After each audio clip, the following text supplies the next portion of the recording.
benshi mwaje gukora iki?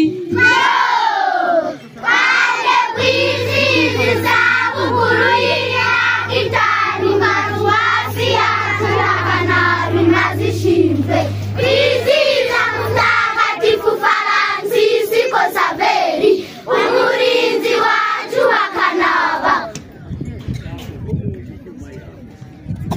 Abana none siko muraha mwemera ko Mutagatifu Francisco Saveri ari umurinzi wa paruwasi ya Kanaba? Turabyemera. Ibikorwa byamuranze ni ibihe? Ibikorwa byaranze Mutagatifu Francisco Saveri yari umupadiri, ikindi kandi yogezaga inkuru nziza mu bantu. Yongeye kandi Mutagatifu Francisco Saveri yogezaga ibikorwa byiza byinshi by'urukundo. Murakoze. None se abana uko muraho mumbwiye ko Mutagatifu Francisco Saveri ari umutagatifu, ese namwe uko muraho mufite abatagatifu? Turabafite. Abatagatifu ni bantu ki? Ceceka tubakubwire. Abatagatifu n'abakiristu barangije urugendo hano ku isi, bakaba bari kumwe n'Imana mu ijuru mu byishimo bidashira. Murasobanutse. 1 2 3 4 5.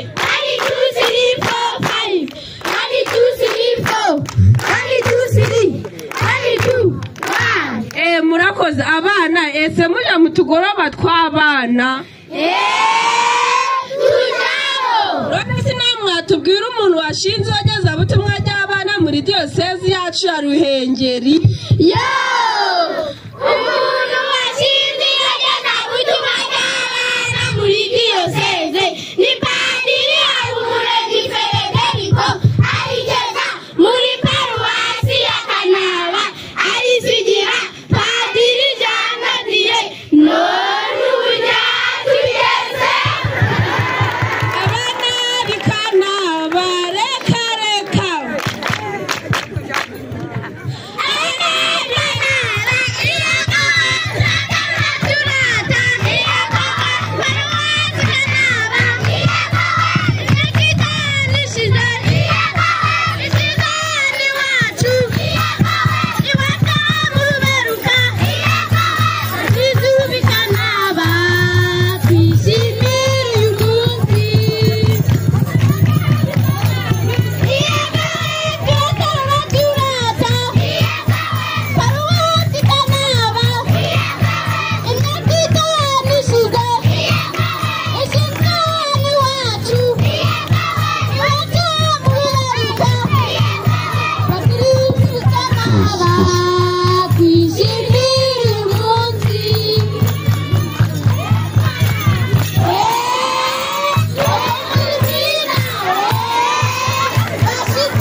Francisco Saveri umurinzi wa Kanaba.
umunsi